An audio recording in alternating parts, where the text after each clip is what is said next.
Voilà, alors je vous présente, mais on ne le présente pas, Christian Gaulier. Catherine MacGregor en parlait. Christian est le directeur général de la Toulouse School of Economics. Il est aussi et surtout l'un des plus grands économistes mondiaux en ce qui concerne ce sujet encore un peu nébuleux, on va le voir, du coût, comment notre système économique va pouvoir organiser, encadrer, résister au choc qui a été déjà lancé de la transition énergétique, avec des autorités, notamment européennes, qui ont fixé des objectifs qui sont en train d'arriver très vite, et des industriels qui ont fait la même chose. Je vous rappelle qu'un très grand groupe automobile a annoncé, c'était hier ou avant-hier, qu'il allait devancer les échéances de 2030 et que dès 2025, il basculait complètement dans l'électrique. Donc un choc énorme, un choc qui coûte une fortune.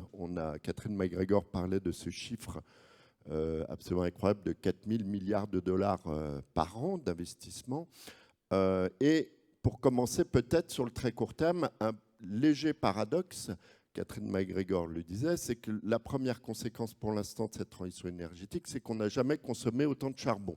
Alors je voulais, Christian, déjà, première question, très court-termiste, on va après se projeter sur des échéances beaucoup plus lointaines. Comment est-ce qu'on va passer l'hiver et avec quel mix, où on en est là aujourd'hui? Oui, il faut bien comprendre qu'en Europe, on est encore très dépendant du charbon, hein. Des pays comme l'Allemagne produisent de l'électricité à 45% avec le charbon, 90% pour la Pologne. Donc, or, on sait bien que le charbon est une catastrophe. Alors aujourd'hui, avec les enjeux géostratégiques du gaz naturel et de la Russie, c'est peut-être pas inutile d'avoir un petit peu de charbon.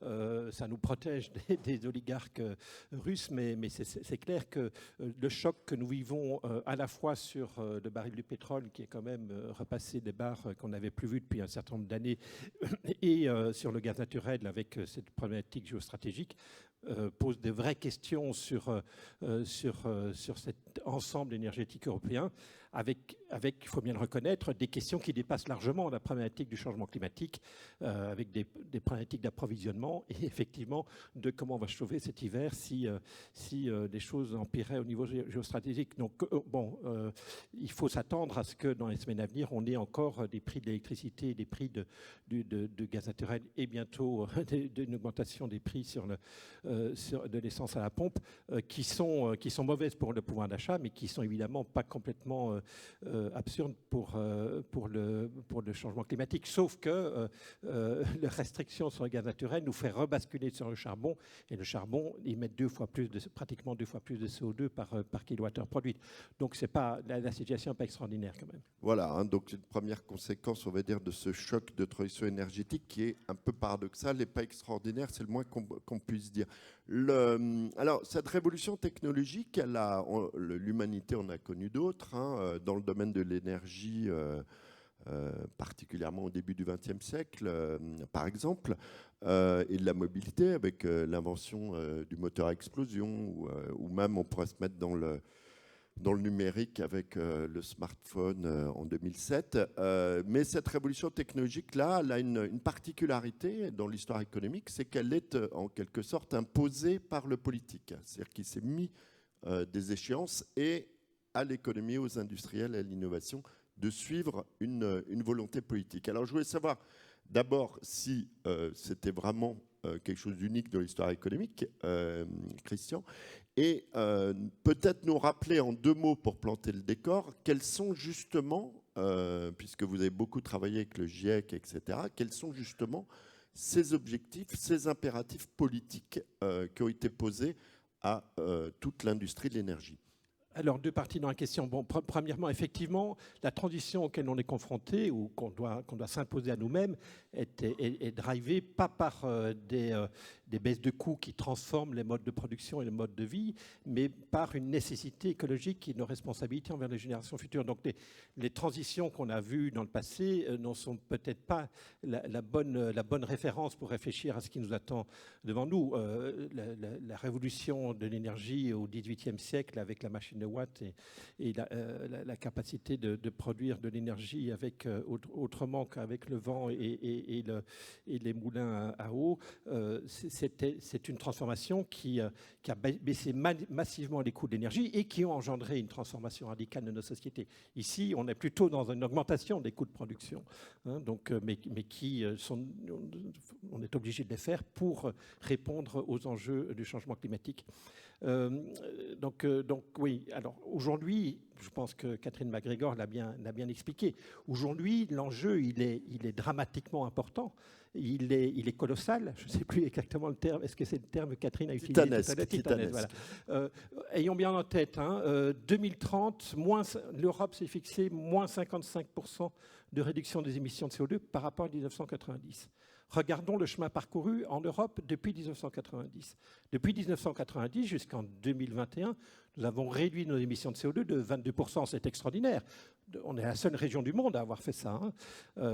Et c'est grâce au secteur de l'énergie, d'ailleurs. Ce n'est pas le transport et ce n'est pas le résidentiel qui l'a fait. C'est vraiment le secteur de l'énergie. Bravo. Néanmoins, moins 22% en 32 ans, alors qu'on doit aller à moins 55% en 30 ans, en 40 ans. Il nous reste donc 33% à faire en 8 ans, alors qu'on a fait 22% en 30 ans. Donc les gens ne se rendent pas compte de ça, mais nous sommes... Il y a une courbe d'expérience quand même. On a des technologies qu'on n'avait peut-être pas il y a 30 ans et qui vont pouvoir accélérer. Alors ça, c'est un beau sujet. Est-ce qu'on peut compter? Est-ce que c'est un sujet sur lequel je travaille beaucoup dans mes recherches actuellement? Au fond, est-ce qu'on peut attendre que les nouvelles technologies arrivent pour décarboner à un coût faible? Et effectivement, on a beaucoup d'espoir. Et l'expérience nous a montré, par exemple dans la batterie, par exemple dans l'éolien, par exemple dans le photovoltaïque, que des progrès peuvent être anticipés parce que nous avons des grands scientifiques en Europe et dans le monde qui sont capables de faire ces innovations. Mais néanmoins, le meilleur n'est pas certain. Et donc, je pense qu'il est crucialement important de faire des efforts dès maintenant et rapidement, même si c'est très coûteux, même si on peut espérer que dans 5 ou 10 ans, nous ayons des technologies moins coûteuses pour décarboner nos sociétés. Il faut agir parce que ce n'est pas qu'un principe de précaution. Je pense que c'est une rationalité face à l'incertitude. Nous devons agir, même si nous pensons que demain, nous pourrions agir à moindre coût pour le pouvoir d'achat des Français. Alors, est-ce que, question basique, à votre avis, est-ce qu'on va y arriver? Alors, vous allez me dire, ça dépend à quel prix. Donc, moins 55%, oui, alors certainement. Moins 55% en 2030, c'est colossal. Zéro émission nette 2050, c'est tout aussi colossal, même si c'est plus éloigné. On sait bien que c'est les 20 derniers pourcents de décarbonation qui vont être terribles à faire. Moi, j'habite Toulouse, Airbus à côté, très inquiet. Est-ce qu'on va pouvoir décarboner le secteur aérien dans 30 ans? 30 ans, c'est demain, étant donné la durée de vie d'un avion. Et on a, franchement, ça reste compliqué, quoi, transporter de l'hydrogène dans un avion. Mais si on met beaucoup, beaucoup d'argent, est-ce qu'on peut y arriver? Est-ce que c'est une question économique ou c'est une question... Alors, on va y revenir dans la première table ronde sur les solutions techniques, mais est-ce que c'est une histoire d'investissement, les 4 000 milliards, est-ce que c'est suffisant? Il y aura sans doute pas que l'argent, il y a aussi la sobriété. Je pense qu'on s'en sortira pas et tous les rapports RTE, IEA montrent qu'il faut passer aussi dans la sobriété. Sobriété, ça veut dire des tas de choses. Ça veut dire baisser son thermostat dans son appartement. Ça veut dire peut-être aller moins souvent dans sa seconde résidence de l'autre côté de la France ou à l'étranger. Ça veut dire utiliser moins l'avion ou sur de plus petites distances. Accepter de prendre plus de temps pour se transporter du point A au point B. Tout ça, c'est pas que des coûts financiers, ce sont des coûts en termes de bien-être, tout simplement, et il se pose la question de l'acceptabilité sociale de ça. Deuxième table ronde, l'acceptabilité sociale. Vous voyez, non, mais c'est parfait, vous êtes parfaitement dans votre rôle pour nous lancer tout ça. Donc, on va étudier les solutions et ensuite l'acceptabilité. Sur l'économie, l'incertitude, elle est immense. On l'a vu, du point de vue de l'acceptabilité, du point de vue des solutions, on ne sait pas encore très bien. Est-ce qu'on commence à y voir clair? Vous, ça fait des années que vous travaillez là-dessus. Vous êtes quelques-uns, pas très nombreux, dans la communauté des économistes, on va dire de renommée internationale, à plancher là-dessus. Où en est l'état de l'art? Est-ce qu'on est capable de dire, comme le FMI l'autre jour, qui pond une étude en disant que ça sera X points de PIB, 4 000 milliards de dollars d'investissement? Est-ce qu'on peut faire confiance à ces chiffres? Comment naviguer là-dedans dans cette incertitude économique? Parce que la question, c'est quand même de savoir si on ne va pas avoir un choc terrible économique. Inflationniste. Alors d'abord, on va avoir de l'inflation induite par l'augmentation des coûts de production, de l'énergie et de leur utilisation. Il y a deux échelles de temps. Il y a 2030 et il y a 2050.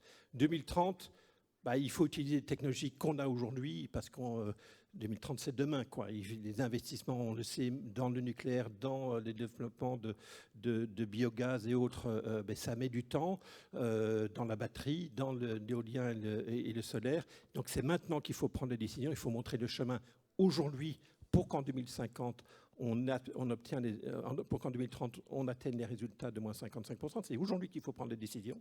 Par contre, pour 2050, les incertitudes sont considérables. Je regarde par exemple le rapport de Kiné 2, qui est produit par France Stratégie en 2019, qui dit pour atteindre la décarbonation, pour atteindre moins 80% à l'époque, c'était encore l'objectif fixé, pour atteindre moins 80% d'émissions de CO2, il faudrait mettre un prix du carbone à 775 € la tonne de CO2. Alors, on est où aujourd'hui? Alors aujourd'hui, on est à 44 € sur la taxe carbone sur le secteur de la mobilité et du résidentiel. On est alors je n'ai pas regardé ces dernières semaines, mais on est autour de 80 € la tonne de CO2 sur le marché ETS. Donc c'est un marché qui couvre... C'est presque x10 par rapport au coût Voilà, actuel. donc on doit multiplier...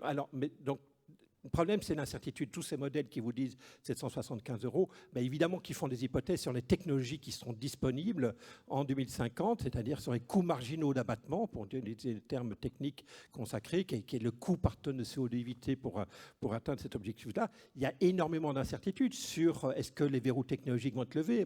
Catherine MacGregor rappelait la problématique du stockage de l'électricité. C'est vraiment, je pense, le verrou numéro 1 qui déterminera si nous serons capables ou pas en 2050 de décarboner complètement notre économie, même s'il y a aussi des questions de verrou dans le secteur de comment électrifier la mobilité, comment électrifier le résidentiel. Mais ça, c'est clair. Il y a énormément d'incertitudes sur ce verrou, mais sur plein d'autres aussi, qui fait que quand je regarde les nombreux modèles qui, depuis 30 ans, sont utilisés par les économistes, vous avez des modèles qui vous disent, en fait, en 2050, il y aura pas on pourra produire de l'énergie au même coût qu'aujourd'hui. Et donc, voilà, on va pouvoir c'est les écolos optimistes qui font confiance quand même au progrès technologique. Les techno-optimistes, ils ne sont peut-être pas tous écolos d'ailleurs. Les techno-optimistes, donc ceux-là, ils disent on n'aura pas besoin de prix du carbone parce qu'on va pouvoir... stockera l'électricité, etc. Voilà, et l'énergie décarbonée sera aussi compétitive que le pétrole.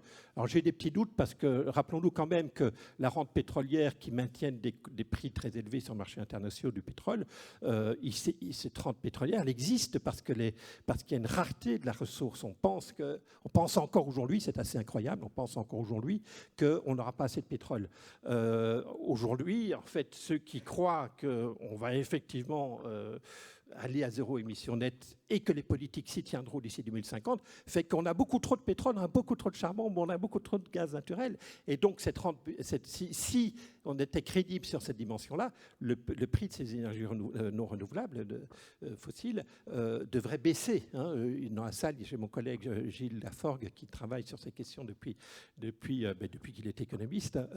Et donc là, effectivement, si les prix s'écroulent parce que les pays riches en pétrole vont essayer de liquider leurs stocks avant qu'il ne soit trop tard, soit qu'ils soient obligés de les garder sous terre pour toujours. Ils vont essayer de les liquider et donc ça va faire baisser les prix sur les marchés internationaux. Si c'est ce qui va se passer, eh bien la conséquence, c'est que ça va être difficile, encore plus difficile pour les énergies renouvelables de se faire une place au soleil. Et donc il faudra encore plus monter le prix du carbone sur un marché pour atteindre ça. Donc il y a au contraire des tenants, par exemple, de la décroissance qui disent non, on n'y arrivera jamais. Alors ça, c'est l'autre école. C'est vrai. Sur un marché, donc il y a une offre et une demande. L'autre solution, vous l'avez évoqué, donc vous êtes un peu entre techno-optimiste et décroissant, j'ai l'impression. C'est effectivement une plus grande sobriété. Par exemple, c'est ce qu'on voit dans les habitudes, par exemple, de nos amis allemands. Ils sont très en avance là-dessus. Une plus grande sobriété avec le risque quand même de, comme on dit, de prendre sa douche dans le noir en 2050. C'est pas forcément un avenir radieux. Où est-ce qu'on en est là-dessus? Quel peut être l'impact réel d'une diminution de la demande de l'énergie par rapport à la transition et à son coût? Côté décroissance. Donc, si je regarde les travaux de Stratégie nationale bas carbone ou RTE, je les connais un petit peu puisque je suis membre de leur conseil scientifique qui pilote le rapport sur zéro émission. C'est bien parce que c'est vous qui écrivez tous les rapports. Non, c'est pas moi qui l'écris. Je supervise, je n'ai pas le temps, je supervise un petit peu ça et c'est absolument passionnant. J'apprends énormément en tant que scientifique à aller regarder comment les entreprises pensent la transition énergétique et c'est vrai que on a beaucoup à se parler en fait. Et c'est ça qui est extraordinaire à la Toulouse School Economics, c'est que ces interactions avec les entreprises nous apportent des tas de sujets de réflexion et renforcent notre capacité à produire des connaissances scientifiques qui sont utiles pour la société au sens large et pour les entreprises qui essayent de faire le bien de la transition énergétique pour l'intérêt général. Donc, mais je ferme la parenthèse. Oui, donc entre toutes dans ce désaccord très radical qui existe entre économistes sur quel sera le coût et le coût de la transition et le prix du carbone nécessaire pour atteindre les objectifs très ambitieux que l'Europe s'est fixés, face à cette incertitude, entre le techno-optimiste qui dit attendons que les technologies se matérialisent à faible coût et tout ira bien et on restera sous les 2 degrés Celsius parce que même si on continue à émettre beaucoup aujourd'hui, on pourra très rapidement réduire notre intensité carbone quand ce temps viendra. Et d'un autre côté, les gens qui pensent non, on n'y arrivera jamais et les coûts seront très importants à l'avenir. Et donc, il faut, dès aujourd'hui, Nick Stern, par exemple, est illustratif de ça, il faut dès aujourd'hui imposer des sacrifices très importants dès 2022 pour atteindre des efforts de réduction importants dès 2025, dès 2030. Je pense que entre ces gens qui, chacun dans sa certitude, qu'on n'y arrivera jamais ou qu'on y arrivera sans coût, je pense qu'il faut reconnaître la radicalité des incertitudes auxquelles on est confronté. Radicalité des incertitudes, j'aime beaucoup. Oui, la profondeur ou la oui, pardon, excusez-moi. Non, mais c'est très significatif. Donc, vous, alors, on a bien compris que vous êtes entre les deux, mais on a quand même une expérience de ce qui s'est passé ces dernières années, puisqu'on l'a lancé, cette transition. Quel est l'impact, par exemple, je ne sais pas si on prend des pays comme l'Allemagne, quel est l'impact de la baisse de la demande sur le coût, etc. Est-ce qu'on peut déjà modéliser ça, donc le côté, on va dire, plutôt école décroissante? Alors, à nouveau, autant chez les économistes, il y a un accord intense sur le fait de mettre un prix du carbone pour contribuer ou carrément faire l'instrument de la transition énergétique, autant il y a un désaccord profond sur 2 sujets. Un sujet qui est quel devrait être ce prix et à quel taux devrait-il croître dans le temps. Et d'autres sujets, quel va être le niveau du sacrifice qu'on va demander à la génération présente, celle qui va vivre et qui va être active jusqu'en 2050? Quel sacrifice dans leur pouvoir d'achat faudra-t-il leur imposer pour arriver à ces objectifs?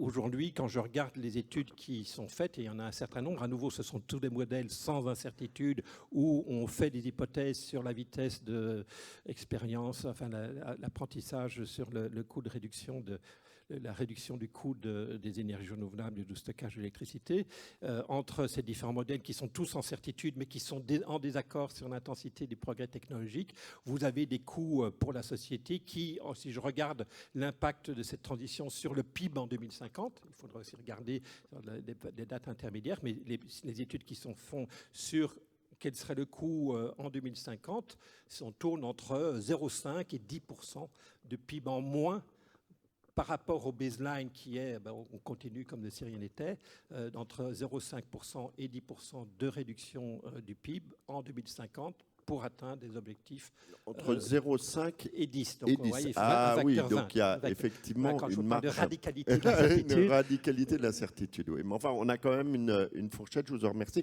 Quel est alors, je rappelle à tous nos amis qui nous suivent sur Internet que sur votre plateforme, vous pouvez d'ores et déjà poser des questions. On y répondra, et surtout Christian y répondra tout à l'heure. Et s'est engagé, comme tous les intervenants de cette matinée, puisqu'on ne pourra pas tout traiter en direct et à l'oral, à y répondre par écrit.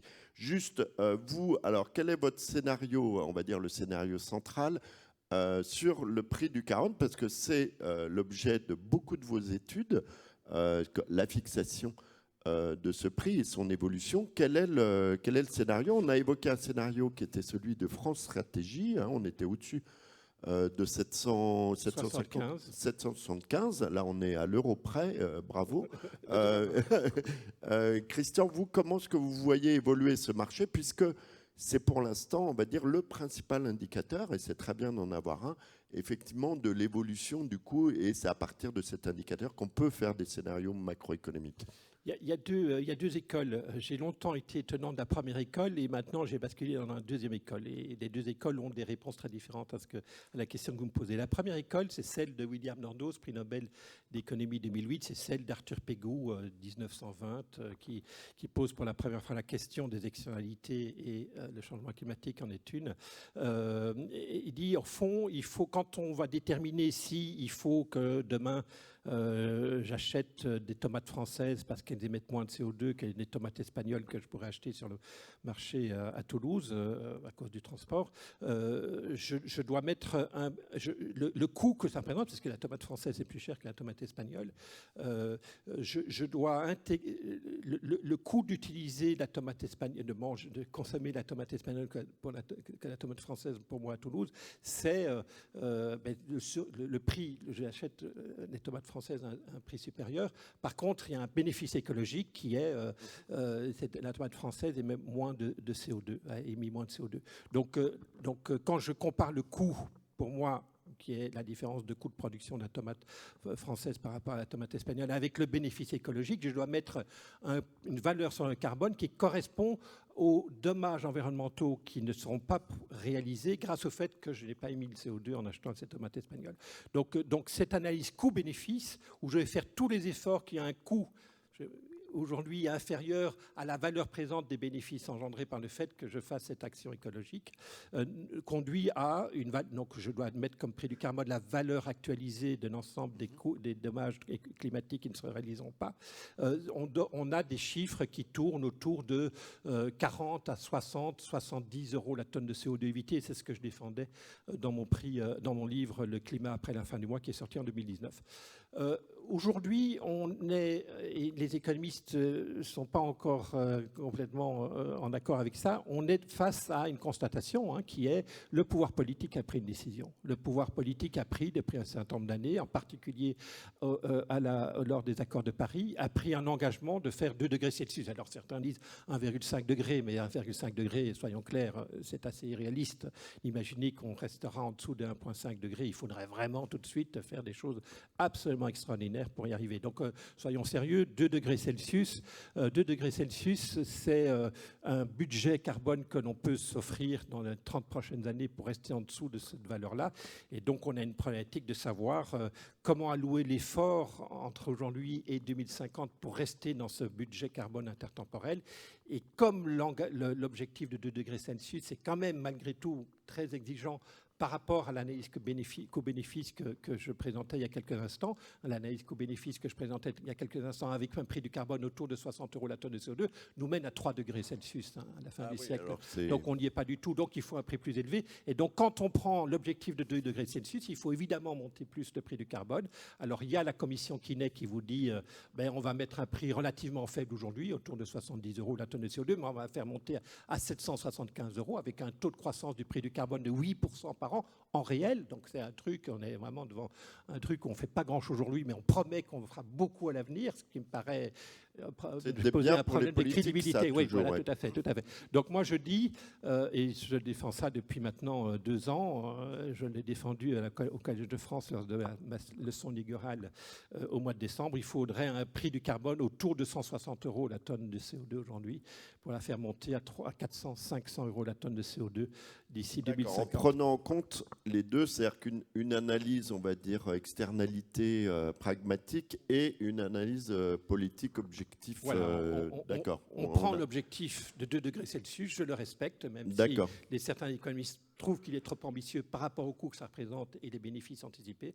Mais le 2 degrés Celsius, les gens n'ont pas encore réalisé, mais ça nous force à faire beaucoup plus d'actions de décarbonation aujourd'hui pour atteindre l'objectif. Et ça nous oblige à mettre une valeur carbone beaucoup plus élevée. Alors, ça voudrait dire qu'on parle beaucoup de mix énergétique. Il y aura une sorte de mix du coût carbone entre les externalités pragmatiques et parce que ça répond précisément à la question d'un de nos internautes qui vous posait la question suivante. Christian Gaulier, faut-il panacher le prix du carbone avec d'autres instruments? Alors, est-ce qu'il y a d'autres instruments qui font, en dehors de ce mix que vous venez de nous faire, là, en nous donnant des prix, est-ce qu'il y a d'autres, par exemple, sur les innovations technologiques, ou est-ce qu'on peut faire intervenir d'autres éléments dans la fixation de ce prix? Alors, on le voit bien dans la Convention citoyenne pour le climat, ou on le voit bien dans la loi climat et résilience, on le voit bien dans un certain nombre de plateformes, de plateformes politiques pour l'offre politique dans l'élection présidentielle de cette année. On voit fleurir des tas de propositions où d'ailleurs les gens en parlent beaucoup parce qu'on parle souvent de subventions plutôt que de taxes. Beaucoup de milliards sont sur la table, beaucoup de milliards d'euros. Le problème, c'est qu'on parle rarement de des millions de tonnes de CO2 qui seraient évitées grâce à ces milliards d'euros. Je trouve que les échanges politiques là restent encore un peu pauvres. On aime beaucoup parler de subventions à milliards d'euros, mais on ne parle pas beaucoup des bénéfices écologiques de ces milliards. Donc premier point, je crois que sur votre question. Est-ce que dans le mix, on a dit dans le prix carbone, il y a 2 éléments qui entrent en compte, si j'ai bien compris. Est-ce qu'il y en a d'autres? Et vous disiez que dans les conventions sur le climat, il y avait toutes sortes d'idées qui avaient fleuri. Donc moi, je crois que sur le secteur de l'électricité, il faut laisser faire les opérateurs. Je crois qu'il faut clarifier un point important, c'est que pour les opérateurs dans le secteur de l'industrie et de l'énergie, il faut non seulement avoir un prix relativement élevé aujourd'hui, mais il faut aussi donner de la visibilité sur l'évolution du prix dans les années à venir. Ce qui est terrible aujourd'hui, c'est qu'on fait porter sur les opérateurs de la transition énergétique un risque gigantesque parce qu'ils n'ont pas de visibilité sur quelles seront les pénalités qui seront payées par ceux qui refuseront cette transition énergétique dans les années à venir. Donc il faut un prix du carbone aujourd'hui et une visibilité pour le long terme. Donc je milite pour un prix plancher sur le marché ETS élargi, comme vous le savez, dans les années à venir, un prix plancher qui évoluerait à 4% par an.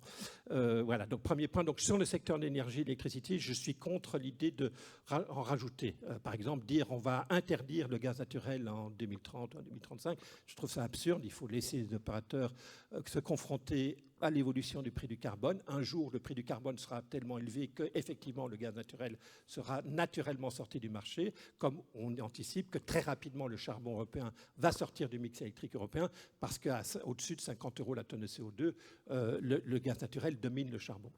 Donc, par contre, c'est vrai qu'il y a des tas d'autres secteurs où le prix du carbone ne suffira sans doute pas. Et dans le rapport Blanchard-Tirole qui a été remis au président dont vous avez fait le chapitre. Voilà. climat avec ma collègue Marigan de l'université Northwestern à Chicago.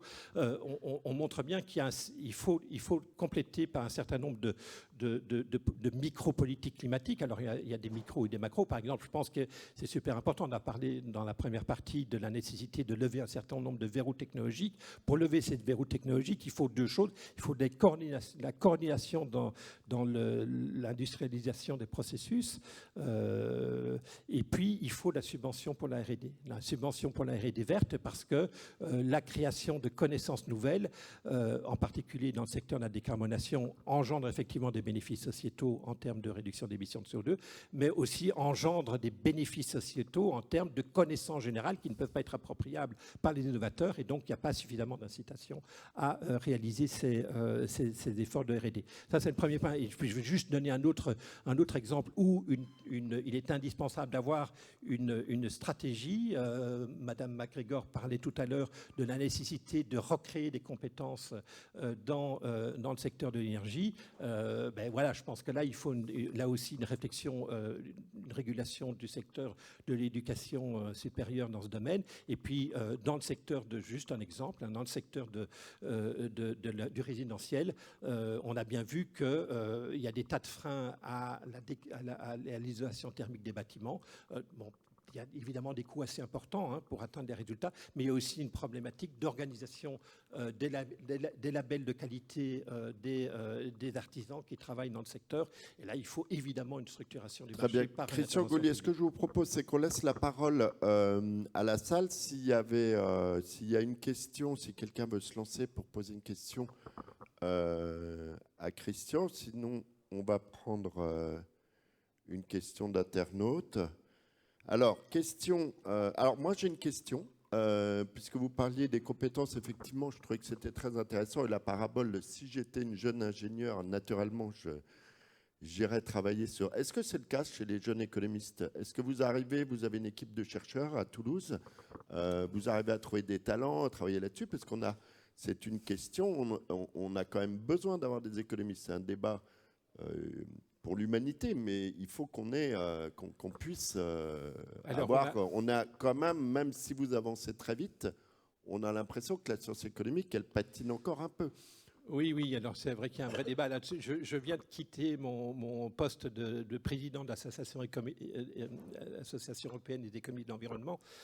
1200 membres. Il y en a quand même 1200. Ça, c'est une bonne nouvelle. On est 1200 économistes de l'environnement. Alors, il faut bien reconnaître qu'on a un petit problème en économie en général et en particulier dans l'économie de l'environnement, c'est qu'on a beaucoup de spécialistes qui parlent peu avec des industriels, qui parlent peu avec les politiques. Alors, je pense qu'aujourd'hui, les connaissances scientifiques, elles existent. Ce qui nous manque, c'est des économistes qui soient capables de parler clairement devant des publics de non-spécialistes, de non-économistes.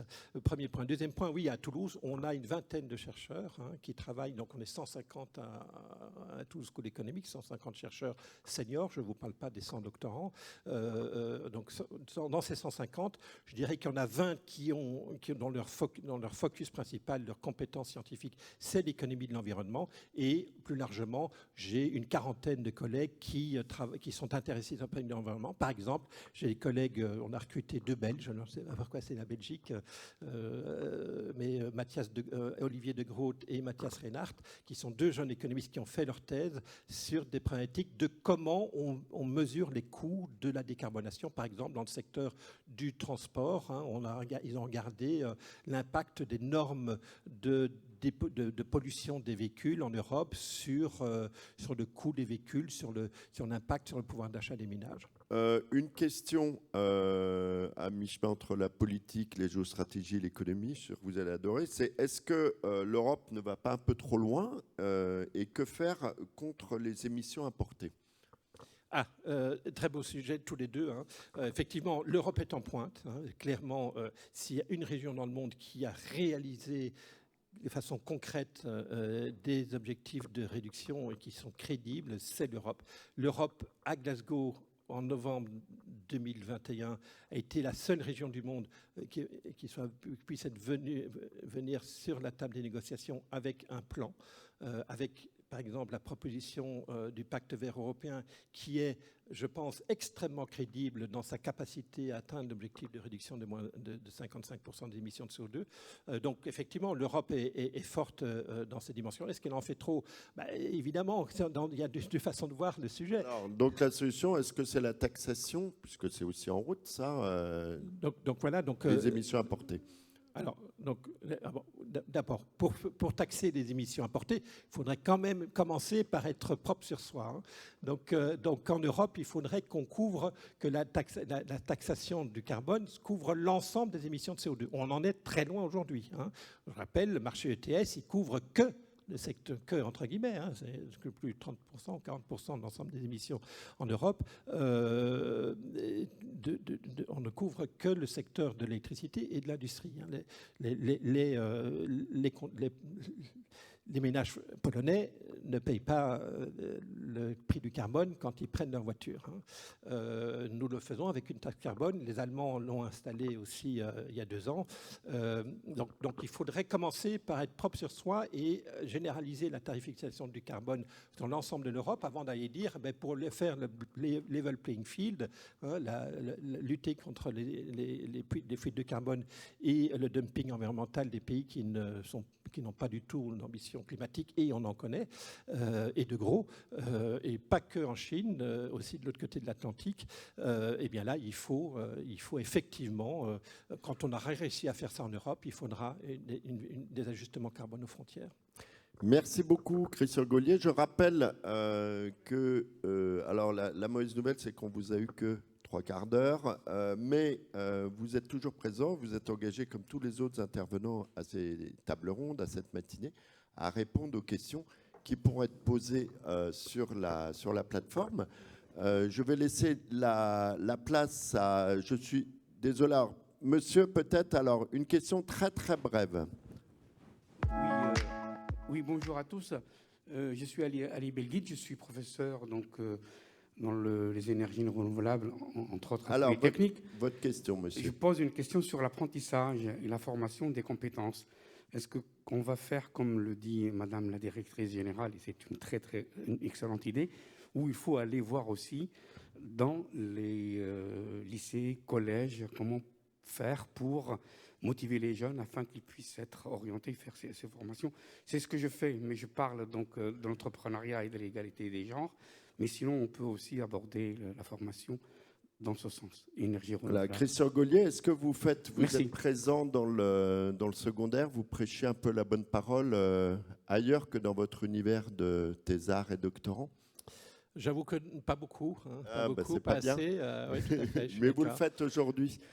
Exactement. Parce que devant le des moins public jeunes, est très large. Très bien. Eh bien, écoutez, en tout cas, merci de votre témoignage, monsieur. Je pense qu'effectivement, c'est une priorité. Je vous remercie, Christian Gaulier. Je vais